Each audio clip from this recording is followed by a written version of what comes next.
गले में जो लॉकेट होता है वो एक बड़े से बॉक्स में ट्रांसफॉर्म हो जाता है, जिसके अंदर से पेगासस नाइट का आर्मर बाहर निकलता है, जो बहुत ज्यादा शक्तिशाली होता है, जिसकी सारी शक्तियां सिया के अंदर आ जाती है। पर तभी सिया को कुछ होने लगता है, उसे दोबारा से विजन्स आने लगते हैं, जिसमें सिया दिखता है कि जब उसकी बहन पेट्रिशिया को गरुड़ अपने साथ लेकर जा रही थी तब वहाँ एल्मेन भी मौजूद था, जिसे देखने के बाद सिया को ऐसा लगने लगता है कि शायद एल्मेन उसको धोखा दे रहा है। सिया को बहुत ज्यादा गुस्सा आने लगता है, इसीलिए सब कुछ सच जानने के लिए वो सीधा एल्मेन के घर पहुंच जाता है, जहाँ वो एल्मेन पर बहुत गुस्सा होता है, वो उसको मारने वाला होता है कि तभी वहाँ पर सिया आ जाती है, जो सिया को अपने साथ ले जाती है और सिया को पेट्रिशिया के साथ जो हुआ उस बारे में बताने लगती है। वो कहती है कि जब मैं छोटी थी तब मैंने गलती से अपनी माँ गरुड़ को जख्मी कर दिया था और उन्हें बचाने के लिए मेरे पिता यानी एल्मेन ने उसी अद्भुत आर्मर की मदद से गरुड़ की जान बचाई। और उस हादसे के बाद से मेरी माँ गरुड़ को जिंदा रहने के लिए इस संसार में मौजूद सभी वॉरियर्स की कॉस्मो पावर की जरूरत पड़ने लगी और तभी से वो उन सभी वॉरियर्स को ढूंढकर उनकी कॉस्मो पावर्स को छीनने लगी ताकि वो खुद को जिंदा रख सके। जिसके बाद सिया को ये भी कहती है कि जब तुम छोटे थे और जब तुमने बचपन में पेट्रिशिया के गले के लॉकेट को टच किया तो उसमें से कॉस्मो पावर बाहर निकली, जिसकी एनर्जी के बारे में गरुड़ को पता चल गया, इसीलिए वो वहाँ पहुंच गई। जिसके बाद वो पेट्रिशिया को पकड़कर अपने साथ ले गई। हालांकि ये उनको बाद में पता चला कि पेट्रिशिया के पास कोई भी पावर्स नहीं है और ये बात पेट्रिशिया जानती थी।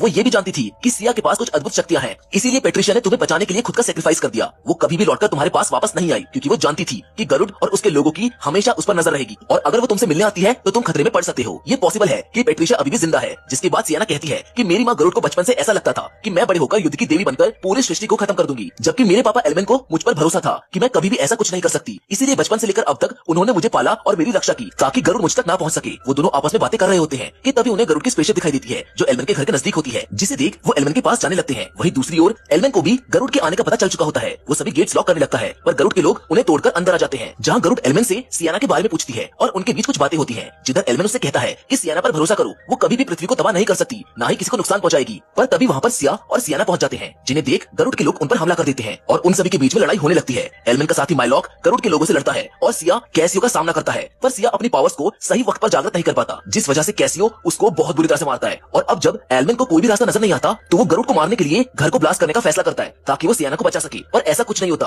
क्योंकि गरुड़ वहाँ से बचकर निकल जाती है। जिसके साथ गरुड़ के लोग सियाना को भी अपने साथ ले जाते हैं, जिसको सिया भी देख रहा होता है, जो बहुत ज्यादा घायल है। जिसके बाद अब हम देखते हैं कि सियाना गरुड़ के कब्जे में है, जहाँ वो सब सियाना को मारने की तैयारी करने लगते हैं। गरुड़ सियाना से कहती है कि उसके पास और कोई चारा नहीं है, क्योंकि अगर उसको दुनिया को बचाना है तो उसे सियाना को खत्म करना ही पड़ेगा और अगर सियाना एथना बन गई तो दुनिया को तबाह होने से कोई नहीं रोक पाएगा। जिधर दूसरी ओर अब हम सिया को माइलॉक के साथ देखते हैं, जहाँ वो उसको बताता है कि वो लोग सियाना को अपने साथ ले गए। सिया का भी हौसला टूट चुका था, वो ध्यान लगाकर मरीन से कांटेक्ट करने की कोशिश करता है और मरीन से कहता है कि वो अपने मिशन में फेल हो चुका है क्योंकि गरुड़ पहले ही सियाना को ले जा चुकी है। मरीन सिया से कहती है कि तुम सियाना पर फोकस करो, तुम्हें तुम्हारी शक्तियां वापस मिल जाएंगी, जिसके बाद तुम सियाना को बचा सकते हो। और फिर सिया माइलॉक के साथ सियाना को बचाने के लिए वहाँ से निकल जाता है, जहाँ बीच रास्ते में गरुड़ के लोग उनके स्पेसशिप पर हमला कर देते हैं। पर तभी सिया मरीन की बताई बातों को याद करता है और अपनी शक्तियों को एक बार फिर से जागृत कर लेता है। वो प्लेन से नीचे कूद जाता है और अब हम सिया को एक नए अवतार में देखते हैं, जो पेगासस नाइट की शक्ति पर काबू पा चुका होता है। गरुड़ के लोग उस पर हमला कर देते हैं पर सिया सबको बड़ी आसानी से संभाल लेता है। जिसके बाद कैशियो भी सिया से लड़ने के लिए आगे आता है पर सिया उसको एक ही हमले में पूरी तरह से घायल कर देता है। उधर अब हम सियाना को देखते हैं, जिसे मारने की कोशिश जारी होती है। सियाना दर्द से तड़प रही होती है और उसको तड़पता देख गरुड़ का दिल पिघल जाता है। गरुड़ अब सियाना को ऐसे मरता हुआ नहीं देख पाती, इसीलिए वो सियाना को खत्म करने की प्रतिक्रिया को रोकने को कहती है, मगर नेरो नाम का आदमी गरुड़ के रास्ते में आ जाता है, जो नहीं चाहता था कि सियाना बचे क्योंकि वो सियाना को किसी भी हालत में खत्म करना चाहता है। पर जब नेरो गरुड़ की बात नहीं मानता तब गरुड़ अपने बाकी लोगों से कहकर नेरो पर हमला करवा देती है। लेकिन तभी नेरो अपनी शक्तियों को जागृत करता है और फिनिक्स नाइट में बदल जाता है, जो बहुत ज्यादा पावरफुल होता है। वो अपने सामने आने वाले हर शख्स को मार डालता है। जिसके बाद वो गरुड़ के पास जाकर उसके शरीर से उसी अद्भुत सोने के आर्मर को निकालने लगता है। पर तभी वहाँ पर सिया आ जाता है, जिसके आते ही नेरो और सिया यानी कि फिनिक्स नाइट और पेगासस नाइट के बीच बहुत जबरदस्त फाइट देखने को मिलती है। दोनों एक दूसरे पर भारी पड़ते हैं और दोनों ही अपनी पूरी शक्ति के साथ लड़ते हैं, जिससे वहाँ पर एक बहुत बड़ा ब्लास्ट होता है और आसपास की सभी चीजें तबाह हो जाती हैं। वहीं गरुड़ देखती है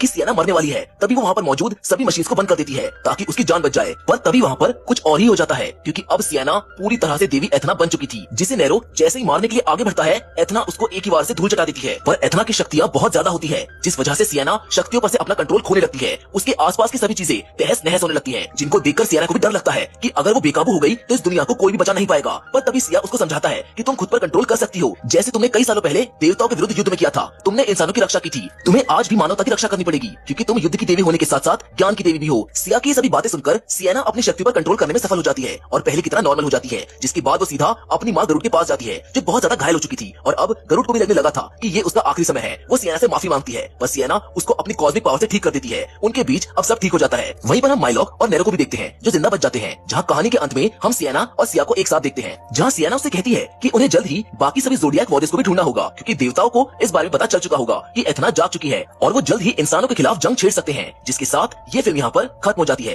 वेल, इस मूवी के और भी पार्ट्स हमें फ्यूचर में देखने को मिल सकते हैं, क्योंकि अब देवी एथना भी जाग चुकी है और अब देवता भी जंग से पीछे नहीं हटेंगे। So well that being said, फिलहाल तो आज की वीडियो में बस